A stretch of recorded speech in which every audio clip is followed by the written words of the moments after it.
Oke, kita kasih gestur lambaian tangan saudara buat semua sahabat-sahabat BW yang ada di YouTube. Haleluya, puji Tuhan. Salam sukacita dari kami, tetap setia dan jangan kasih kendor. Baik Bapak Ibu yang terkasih, mari sama-sama kita satu di dalam doa. Yuk, mari kita berdoa. Haleluya, puji Tuhan. Kami bersepakat dan bersehati memuji memuliakan Engkau. Kami berterima kasih atas pertolongan dan kasih setiamu ya Tuhan. Dan kami percaya Engkaulah sumber kekuatan kami. Dan apa yang kami lakukan hari-hari ini, kerajinan kami yang tidak kendor akan membawakan hasil. Hasil tuaian yang besar. Hasil tuaian berkat, mujizat, damai sejahtera, pemulihan dan kekuatan yang baru. Dan kemenangan hari lepas hari. Itu yang kami yakini. Bapa kami yang di surga, dikuduskanlah namamu. Datanglah kerajaanmu dan jadilah kehendakmu di bumi seperti di surga. Berikanlah kami pada hari ini makanan kami yang secukupnya. Dan ampunilah kami akan kesalahan kami seperti kami juga mengampuni orang yang bersalah kepada kami. Dan janganlah membawa kami ke dalam pencobaan, tapi lepaskanlah kami daripada yang jahat. Karena Engkaulah yang mempunyai kerajaan, kuasa dan kemuliaan, kekal sampai selama-lamanya. Kiranya nama kami tercatat di kitab kehidupan kami masing-masing di surga. Sehingga ketika Engkau datang kali yang kedua, Engkau menemukan kami sebagai orang-orang yang setia. Dan Engkau kenakan mahkota kemenangan, mahkota kehidupan, kemuliaan, kekal selama-lamanya. Kami juga memberkati semua yang ada di YouTube, agar setiap sahabat-sahabat BW yang di YouTube juga mendapatkan berkat damai sejahtera dan tuntunan firman-Mu, sehingga setiap kali ikut BW ini mereka mendapatkan petunjuk atau guidance dalam menjalani kehidupan mereka hari lepas hari. Dalam berkat nama Tuhan Yesus kami memenaikkan pujian ini hanya bagi-Mu. Terpujilah nama-Mu Yesus Kristus, haleluya. Mari sama-sama katakan amin di tempat kita masing-masing. Amin, yes, yes, yes. Kita kasih tepuk tangan ya saudara ya. Walaupun saya tidak bisa mendengar, tetapi tepuk tangan saudara didengar oleh malaikat di surga ya. Oke, haleluya, puji Tuhan. Kita mau menaikkan langsung satu pujian berikut ini. Yuk mari sama-sama kita bersuka cita, kita berikan senyuman yang indah bagi kerajaan surga yang mulia yang hadir di tengah-tengah kita. Kita boleh percaya. Haleluya.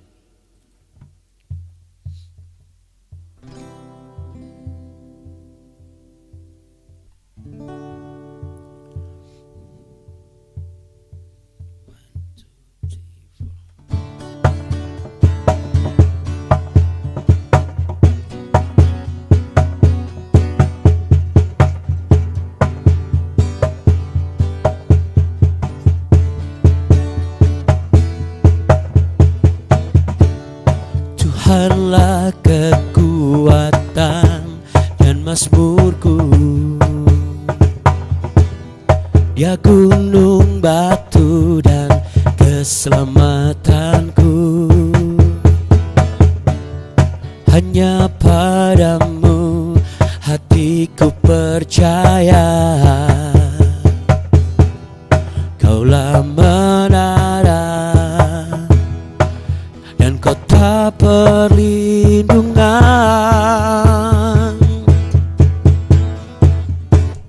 Ku mau selalu bersyukur sebab cintamu padaku takkan pernah berubah. Hatiku percaya walau bumi bergoncang, gunung-gunung beranjak, namun kasih setiamu tak pergi dariku.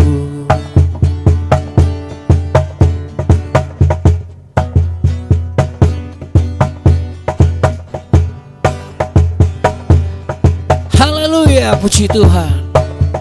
Mari kita puji Dia saudara, kekuatan dan mazmur. Tuhanlah kekuatan dan mazmurku, yeah. Dia gunung batu dan keselamatanku. Oh, oh, oh. Hanya padamu hatiku percaya, Kaulah menara dan kota perlindungan.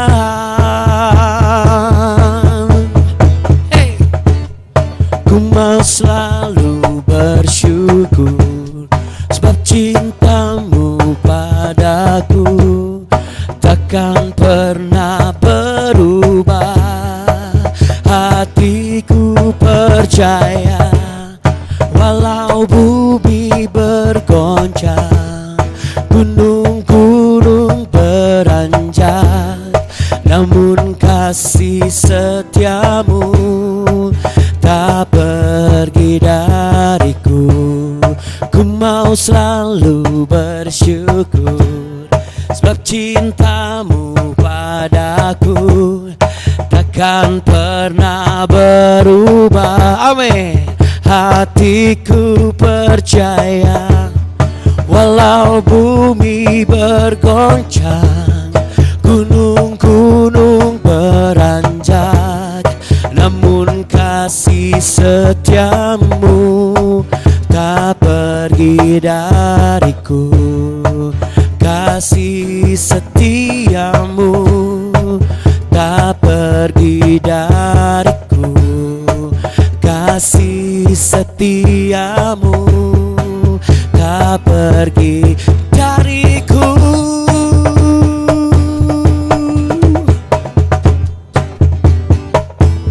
Haleluya. Haleluya, puji Tuhan. Haleluya, terima kasih Kak Alden ya, menghentak ya. Ini kalau kayak begini iblis nggak berani deket ini. Langsung lari terbirit-birit. Amin. Sakit penyakit hilang. Haleluya, puji Tuhan. Iya saudara, sebelum kita masuk ke dalam kesaksian dari Ibu Biho hari ini, kita lanjutkan dulu ya untuk masuk ke pembelajaran kita hari ini ya. Oke, mari sama-sama kita jelang di kitab berikutnya. Maksud saya pasal berikutnya.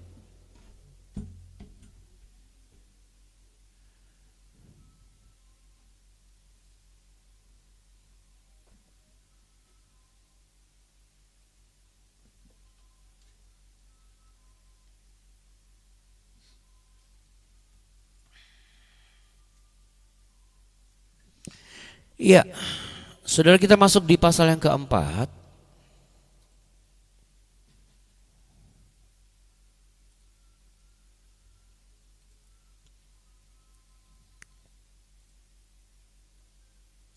Mari kita baca sama-sama pasal yang keempat.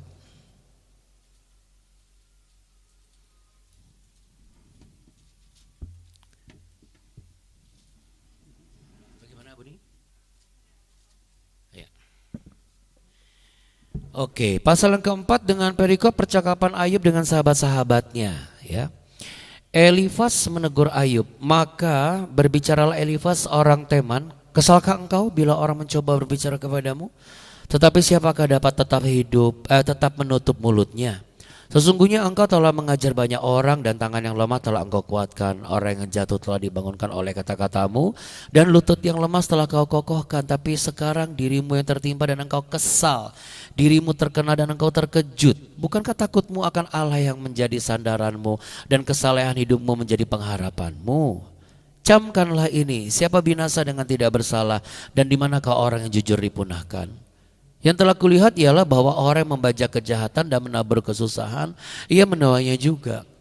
Mereka binasa oleh nafas Allah dan lenyap oleh hembusan hidungnya. Singa mengaum, singa meraung, patahlah gigi singa-singa muda. Singa binasa karena kekurangan mangsa dan anak-anak singa betina bercerai-berai. Oke, sampai situ dulu. Ada beberapa pokok pembelajaran yang bisa kita dapat di sini, sahabat BW semuanya ya. Yang pertama adalah mari kita pelajari bahwa kadang-kadang saat orang lain jatuh, orang itu reaksi paling cepatnya adalah langsung kasih penilaian. Oh pasti ada salah tuh, pasti kurang doa tuh, pasti ada dosa tuh, ya itulah ya. Dan kira-kira itulah yang mulai dilakukan ya. Saya garis bawahi mulai.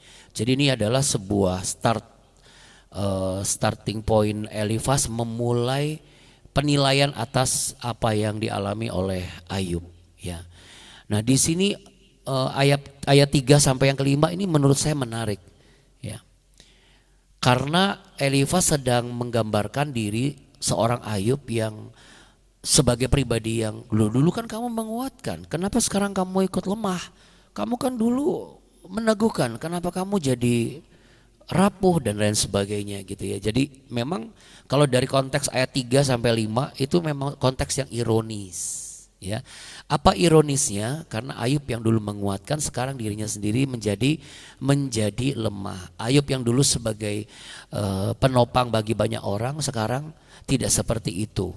Ya, karena memang itu bisa saja terjadi dalam kehidupan kita.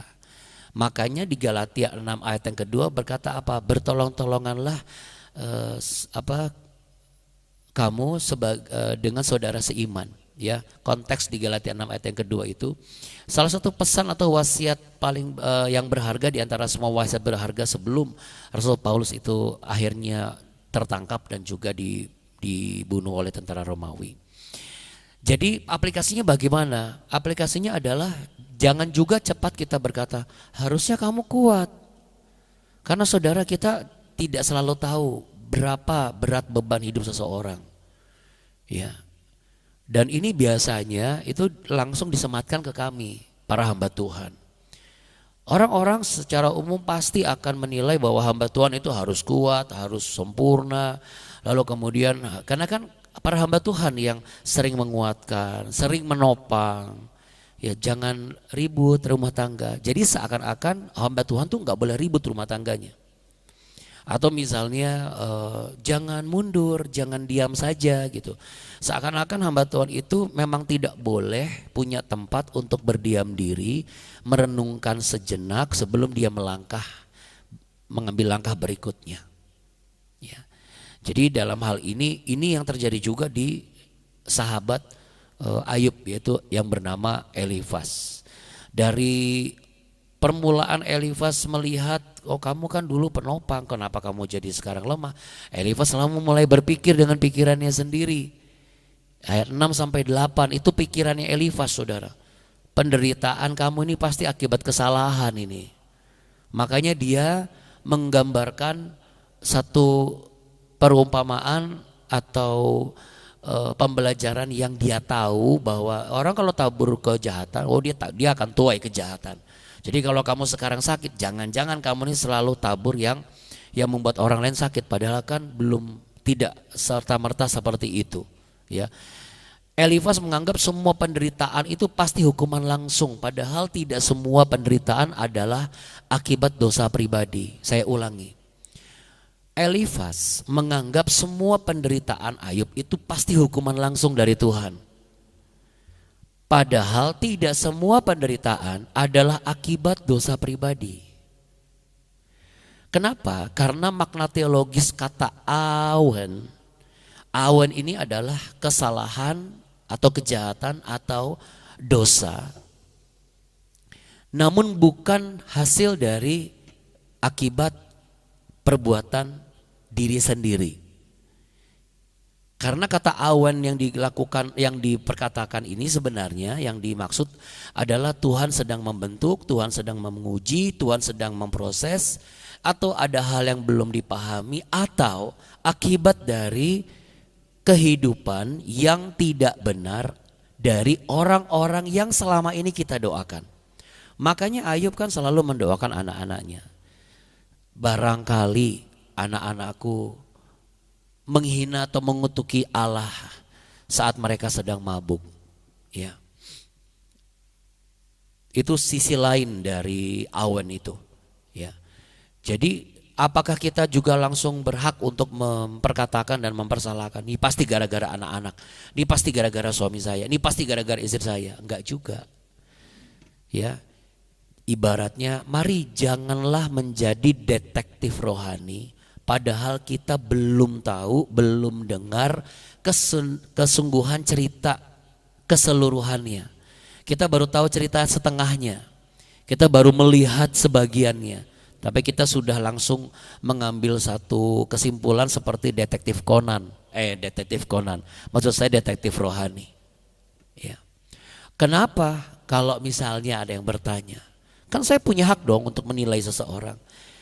Penilaian yang muncul di pikiran kita lalu kita buahi dalam mulut lidah kita, itu bisa jadi dua hal saudara. Yang pertama bisa jadi obat atau bisa jadi penyebab luka yang baru. Elifas sebagian berkata benar, saya pikir benar juga. Karena kan dia taunya Ayub penguat apa segala macam. Dan dia juga belajar nilai-nilai yang memang siapa tabur kebenaran dia pasti akan menuai kebenaran. Siapa tabur kebaikan dia menuai kebaikan. Tapi ini Ayub sedang dalam musibah, berarti dia tuh sering nabur masalah. Ya ini kan baru sebagian. Jadi intinya Elifas bicara benar ya sebagian. Tapi karena dia tidak bisa menahan mulutnya, dia menjadi sahabat yang kehilangan rasa empati. Jadi dalam konteks ini apakah itu satu kebenaran? Iya kebenaran.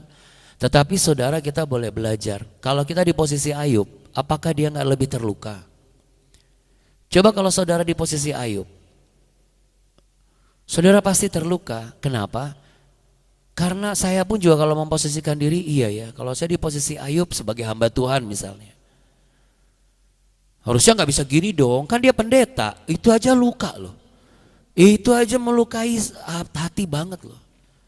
Gak bisa dong, kan dia hamba Tuhan. Masa dia marah loh. Padahal orang yang berpendapat seperti itu belum tahu kan kenapa hamba Tuhan ini tuh marah. Tapi langsung hanya lihat apa? Hamba Tuhan tidak boleh marah. Kenapa? Karena hamba Tuhan selalu khotbah janganlah cepat marah. Wah ini repot. Tapi itulah kenyataannya. Tapi mari kita belajar dari sini bahwa mari kita belajar untuk kalau mengungkapkan kebenaran harus disertai dengan kasih. Karena faktanya kebenaran tanpa kasih bisa melukai. Coba sama-sama katakan dengan saya, 1, 2, 3. Kebenaran tanpa kasih bisa melukai. Iya. Kita saja tidak mau dilukai terus menerus.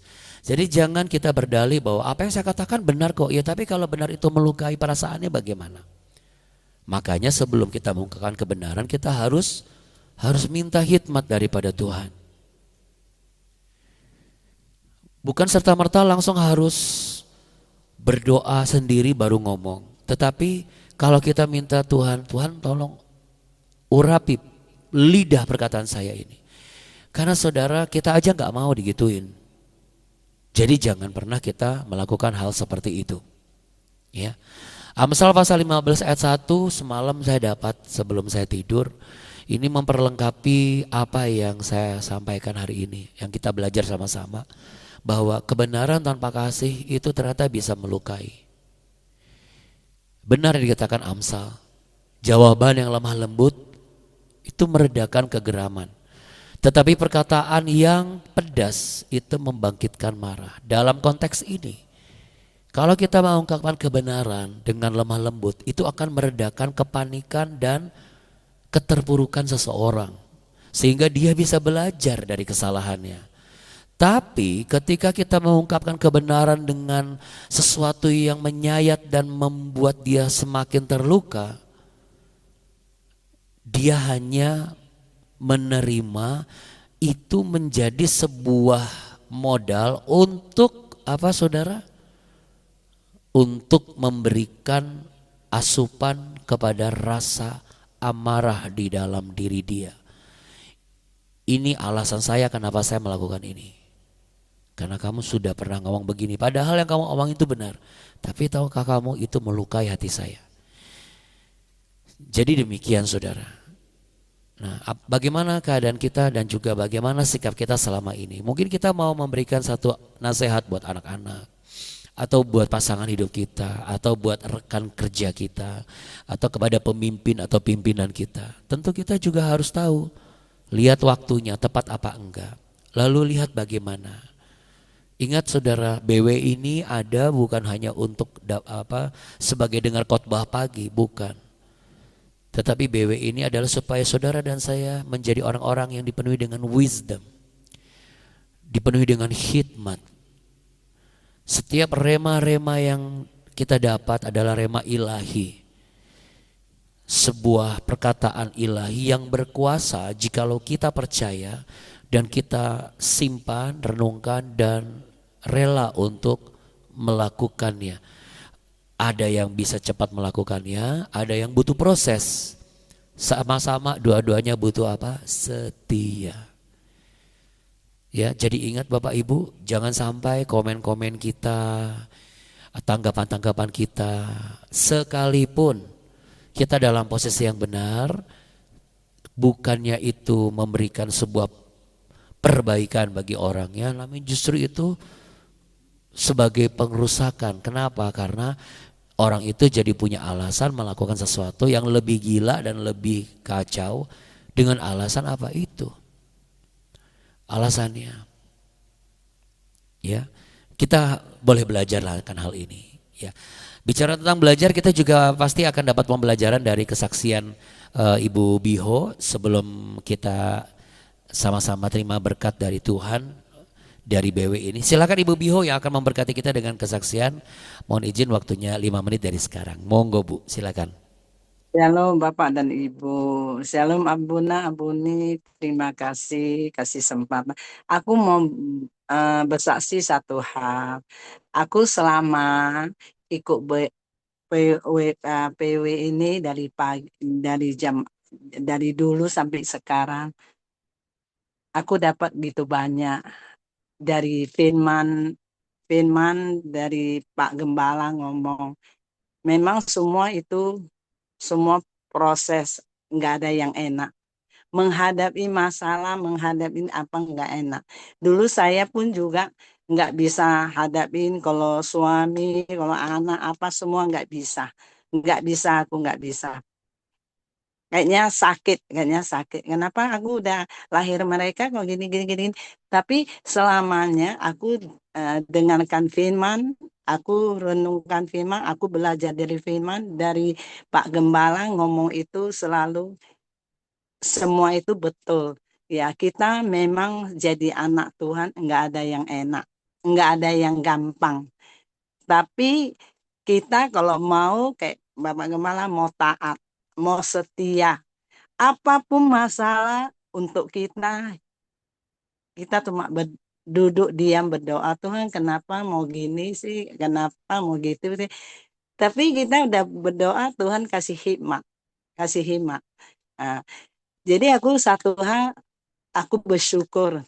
Aku dari dulu ikut PW ini dari dulu COVID belum sampai hari ini aku banyak bukan banyak aku tahu banyak Tuhan bentukin aku karena Tuhan bentuk itu nggak ada yang enak pasti tentang tapi aku dapat satu hal Tuhan luar biasa bisa kasih aku tenang bisa bisa aku dengan dulu kalau dulu saya nggak bisa kalau mereka ngomong aku udah nggak enak aku tetap udah mau ya kenapa sih gini gini gini gini nah aku sekarang aku belajar taat aku belajar selalu Pak Abuna ngomong punya itu betul. Kita sebagai anak Tuhan kalau kita nggak mau belajar, enggak mau baca firman, enggak mau berdoa, itu tidak ada apa-apa.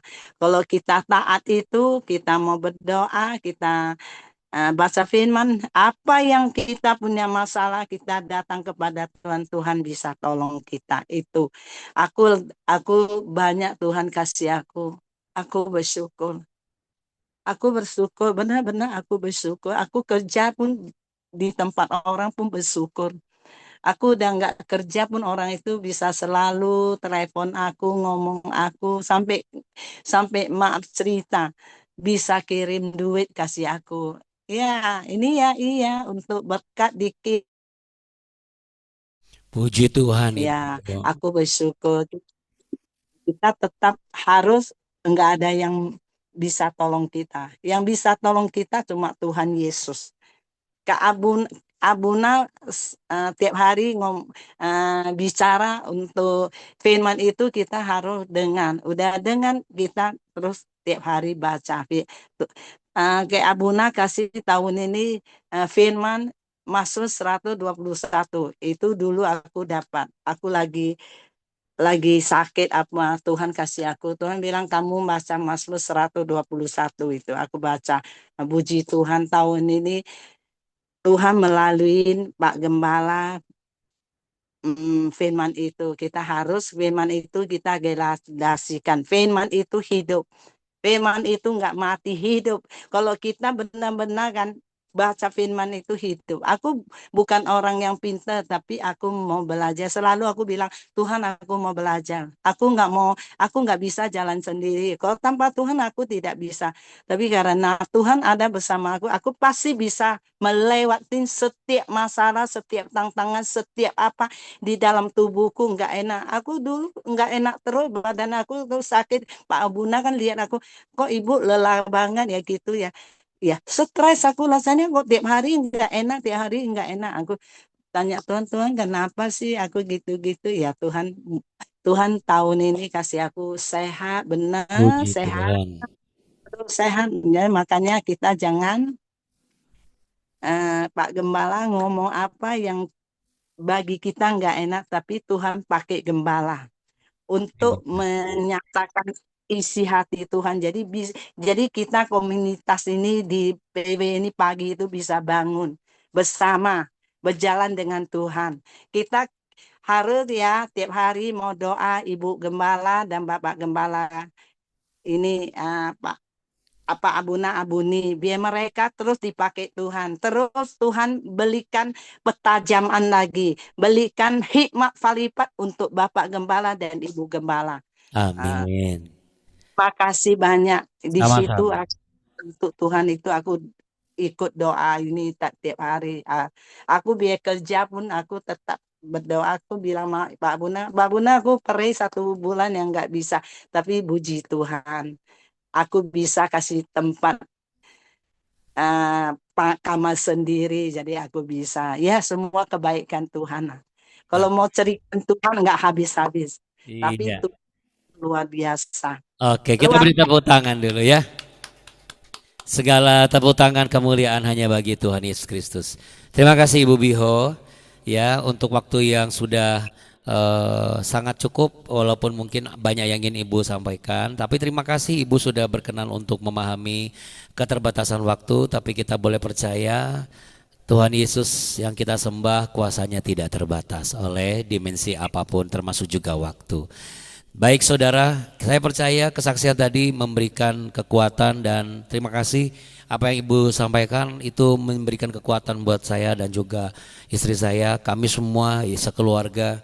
Biarlah apa yang Tuhan berikan kekuatan bagi kami, apresiasi dan penghargaan itu juga diberikan kepada Bapak Ibu semua, khususnya untuk Ibu Biho yang tetap setia dan mau terus mencari wajah Tuhan setiap pagi dan setiap hari. Baik saudara, siap terima berkat damai sejahtera daripada Tuhan? Mari buka tangan saudara, buka pikiran saudara, agar hikmat marifat Allah yang saudara dengar setiap hari, setiap pagi itu menjadi rema yang teraplikasi dalam kehidupanmu, yang terngiang di telingamu, sehingga kemanapun engkau melangkah dan pergi, bukan hanya cahaya kehidupan dari firman Allah yang menyertai, tapi berkat-berkatnya yang tak berkesudahan selalu ada di setiap langkah hidupmu. Tuhan memberkati engkau dan melindungi engkau. Tuhan menyinari engkau dengan wajahnya dan memberi engkau kasih karunia. Tuhan menghadapkan wajahnya kepadamu untuk memberimu damai sejahtera. Sejahterakanlah setiap keluarga besar dan umat pilihanmu yang ada di BW ini ya Tuhan. Sejahterakanlah kota di mana kami tinggal, tempat kami bekerja, tempat kami menetap. Sejahterakanlah setiap rumah tangga, setiap anak-anak. Sejahterakanlah setiap pelosok, pemerintah pusat daerah, pimpinan tertinggi sampai yang dipimpinnya. Sejahteralah bangsaku Indonesia dari Sabang sampai Merauke. Dan biarlah damai sejahtera Kristus, berkat dan pertolongan Allah Bapa di sorga, di dalam persekutuan kami yang manis, bersama dengan pertolongan Roh Kudus dan tuntunannya akan selalu membawa kami masuk dalam rencana Tuhan yang indah pada waktunya. Kami menikmati berkat Tuhan dan kami dipakai menjadi berkat bagi hormat kemuliaan Tuhan. Dalam nama Tuhan Yesus Kristus yang sudah menerima berkat, sama-sama katakan amin. Amin, puji nama Tuhan, haleluya. Be worshipers, Jangan kasih kendor. Jangan kasih kendor. Pak Mardhani salam ya buat Ibu Sekar, Tuhan Yesus memberkati. Amin. Terima kasih ya Bunda. Terima kasih ya Buni. Terima kasih Bapak Ibu semua. Yesus memberkati kita. Tuhan Yesus memberkati kalian. Tuhan Yesus berkati. Amin. Terima kasih. Iya, sama-sama. Bu Lingga semangat selalu Bu Lingga. Kemarin itu kira nggak ada, jadi saya ketiduran. Apa-apa. Bu Lingga ketiduran itu, Bu Lingga sedang diizinkan Tuhan untuk menjadi saksi bahwa orang yang tidur pun diberkati oleh Tuhan. Iya. Tapi bukan berarti kita tidur terus ya. Bercanda ya Bu. Oke, Bapak Ibu yang terkasih, tetap semangat, selamat menikmati berkat Tuhan dan selamat menikmati liburan saudara. Tapi tentunya besok kita ketemu lagi di BW. Sampai jumpa, Tuhan memberkati Bapak Ibu semua, shalom. Halo.